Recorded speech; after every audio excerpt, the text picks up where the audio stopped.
Well, good morning, folks. Well, had a very peaceful night. I camped out here in the woods and I got my tent set up. I have plenty of room to set this thing up in. I'm not near the road, but I'm not so near it that I'm worried about being seen. That's the reason I set this up. But I say plenty of room is to make sure that I'm not seen. Because this thing does set up higher than my usual tarps or rain poncho, and this is what I'm down to because I discovered that the tarp that I used the last time has pinholes in it. So maybe during the sprinkler it'll keep me dry. During the regular rain, I don't think it would.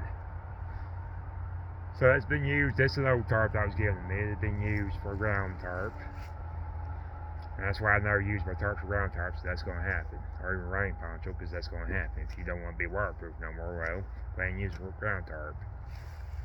But anyways, so it's my tent or it's the rain poncho. Both come in handy for shelters. The other's this ground tarps. My other ground tarp, the Walmart tarp, is a 6x8. It's been through it. It is a ground tarp. But anyways, I'm going to turn you around and show you how I got this set up. This is how I set up last night. I didn't even use the doors. That's backpack there, so I knew it wasn't going to rain.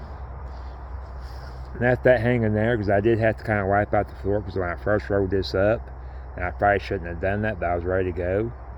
And I was over in Ohio, about 20-something miles outside Cincinnati. I forgot the town, Zane. But I rolled it up, but it was still kind of frozen. So I kind of had to wipe the inside out so I could sleep in there. And everything worked great. I didn't get cold or nothing. I noticed that when I kicked the sleeping bag off me this morning, I got things opened up in there. That was kind of chilly. But like I said, I stayed warm. And if you look, I went ahead and opened those flaps so I could have some more air. Just to let air out while I was in there too. But this side I got things set up with this ridgeline. Of course, the quick release is down there. I did leave a purse stick there. But if you wanted to, you can slide the purse stick up front and you hang yourself a lantern or your headlamp, whichever. Locking trucker stitch back this way. This here is so I could have this raised up because for the life of me, I couldn't get my ridgeline. Either I had too high or I had too low. Finally, I found a happy medium and just finally stuck this underneath here for tightness. The rest of this is like before.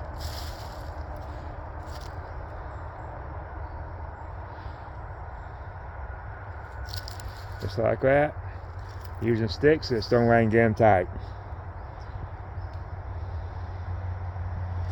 Wide branch back that way.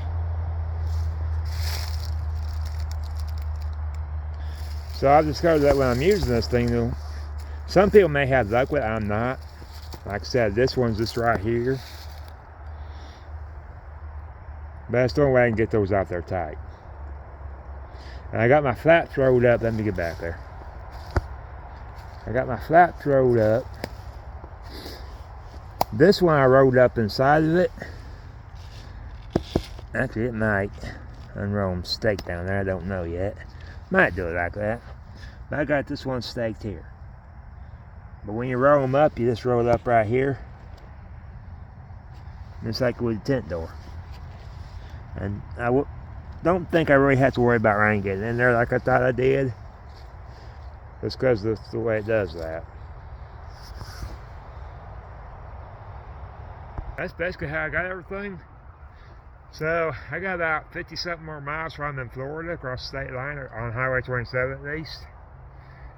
And I'm going to be visiting some folks I know pretty well. I'm trying to get you guys out there.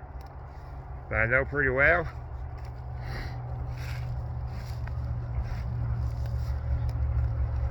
And they live over in Port Richey, so I'm about 500-something miles away from that one. Not sure how many miles before I get to Tallahassee, Florida. I got to turn off somewhere to get myself on the Gulf Coast. I'll be going that way. Well, folks, for my nose runs off the hook here. I'll see you guys on the next one. Stay tuned for more. And thanks for watching.